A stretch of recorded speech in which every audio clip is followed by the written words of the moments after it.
Hello, my name is Paco Rivera, and this is the Maximum Sentence Channel, where we discuss recent crimes and convictions and a maximum penalty handed down. You can also follow me on Facebook for updates. There will be a link to my Facebook in the description below. On March 14th of the year 2023, at about 5 o'clock in the morning, Leeds, Alabama Police Sergeant Scott Nelson was on patrol and had parked his patrol unit in a gravel lot to monitor traffic, while at the same time watching for a man who had killed two people earlier that night, a man and a woman, in Ragland, Alabama, sometime after midnight. The killer was a man named Daniel Watson, who sometimes also goes by the nickname Parker. That double murder was witnessed by the surviving husband of the woman that was killed by Daniel Watson, who was also a longtime friend of the husband.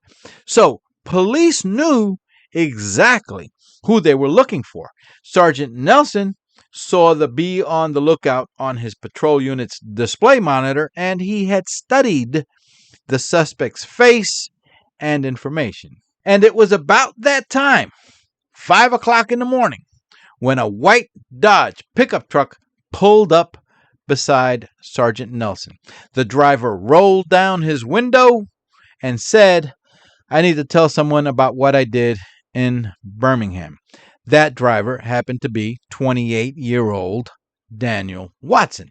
Sergeant Nelson, immediately recognizing the man from the bolo that went out, retrieved his service weapon and pointed it at Watson, ordering him to get out of the car. Watson told the officer that his guns were down at his feet in the pickup truck. Sergeant Nelson was a bit confused. Daniel Watson was confessing to something he did in Birmingham, but Sergeant Nelson only knows about the two murders in Ragland. So what is Watson talking about? After taking Watson into custody, the officer then learned that Watson had shot two people in Birmingham and two more in Ragland. The killer, Daniel Watson, had two children, and he was working with a man named Jason Brown, who lived with a woman named Tiffany Hernandez. Watson and Jason were renovating a property together, and Jason was allowed to live on the property while work was ongoing. Jason's girlfriend, Tiffany Hernandez, was also living with him, and the couple sometimes babysat Daniel Watson's two children. On the night of March 13th, 2023, sometime between 11 o'clock at night and midnight, Daniel Watson, who has said that he was severely impaired by drugs, was convinced in his mind that Jason and Tiffany had molested his two children. Well, that's what he would later tell authorities. While on the property being renovated, a property located on the 8400 block of 8th Avenue South in Birmingham, Alabama, Daniel Watson arrived there, retrieved Jason Brown's 9mm Taurus pistol, and shot Jason in the front of his head, killing him. He then shot Tiffany Hernandez in the back of the head, and then he left. Daniel Watson then made his way from Birmingham to a mobile home community in Ragland, Alabama, about a 50-minute drive. Ragland is very near Pell City, Alabama, which is actually where Watson lived. Most of the details of what happened in Ragland we mostly know from a man named Shane Manning, because he was there when it happened. Shane was at that mobile home community and had witnessed the murder of his wife, and he would later say that he was at a total loss as to why it happened. Shane Manning said that he and his wife were friends with Daniel Watson and that he was trying to wrap his head around the killing of his wife by a man that they had considered a friend. Shane said that the friendship with Watson began about 10 years earlier when they hired him for a paint job. "I met him at a Home Depot, me and a friend of mine. We had a burned structure and he was a painter, so he painted it. We were really impressed with him. He was only 19 years old." Shane had said. Shane said that Watson was always respectful, hardworking, and compassionate. Over the years, the friendship continued, and that he and his wife Amber Manning often watched Daniel Watson's two children. Just 2 days before the murders, Watson's children were in their care. He said, "We were just watching his kids. They were coloring and they were having a great time and smiling." Now, it's not very clear in the reports, but it appears that Shane and his wife, Amber Manning, were helping out their friend, Timothy Anderson, at the Ragland mobile home where Timothy resided. They were all good friends, and Shane and Amber were there late that night taking care of some issues on the property while Timothy was sleeping on his couch inside. Right about midnight, Daniel Watson arrived, and while Shane and his wife were outside, Watson entered the mobile home. According to Shane, about a minute later, he heard a popping sound that sounded like a gunshot, and then saw Watson leaving the mobile home and going to his pickup truck like nothing happened. Shane knew that Tim Anderson was asleep on the couch inside. Shane said that he then asked Watson, "Hey, did you just shoot Tim?" Shane said Watson was about to drive off, and that's when he and his wife Amber entered the home to see if Tim was okay. Shane found Tim with a gunshot wound to the head and laying unresponsive on the couch. He said Watson had just simply walked in and shot him. Didn't wake him up, just shot him dead while Tim was sleeping on the couch.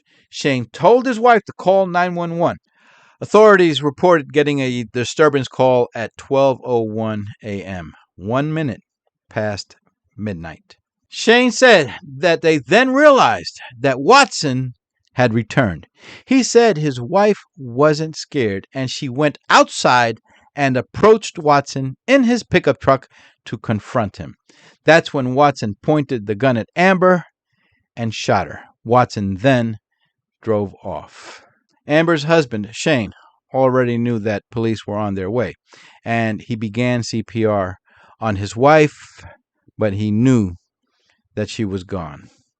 Shane would later say that Watson wasn't the same person that night that he had met years ago.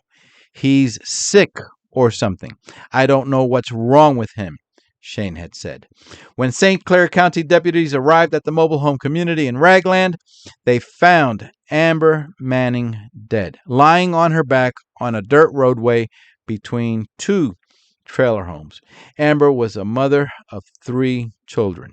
She and Shane had been married for 15 years.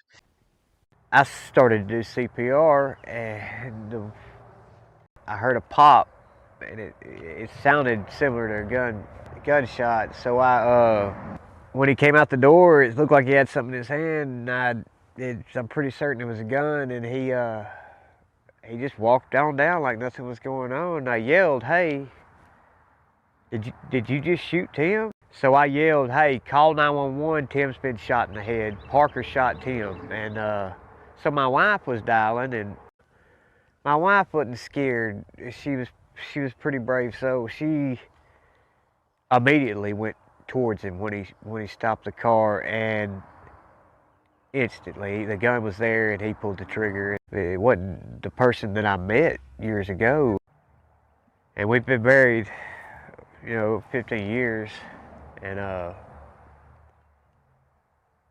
it's gonna be hard to do things without her.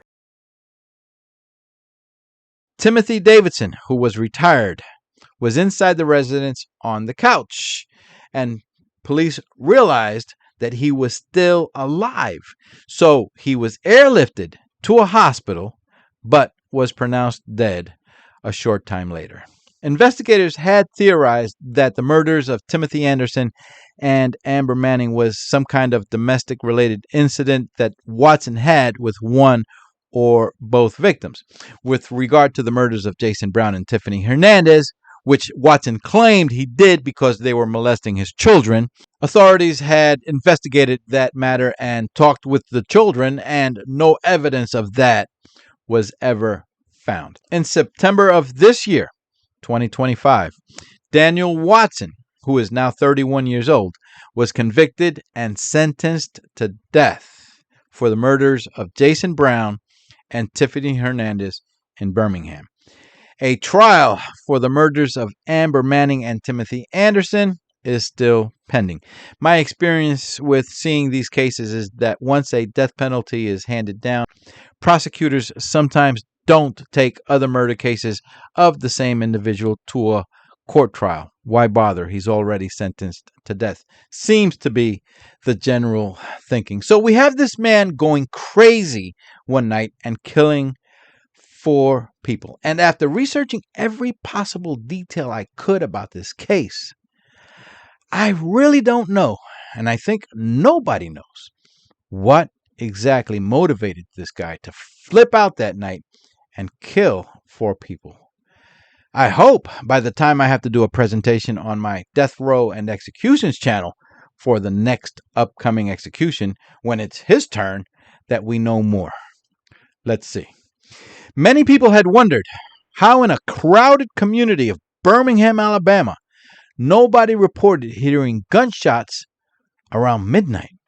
One official stated, and I quote, "Gunshots are so common that even if a resident heard gunshots, it probably didn't raise any alarms." By that point, in March of 2023, just 3 months into the year, there had already been 17 homicides in Birmingham, Alabama. Please go ahead and hit the subscribe button for more of these recent true crime stories so that you're alerted when the next one comes out. You can also follow me on Facebook for updates. There will be a link to my Facebook in the description below. My name is Paco Rivera. Thank you for watching. Take care and bye for now.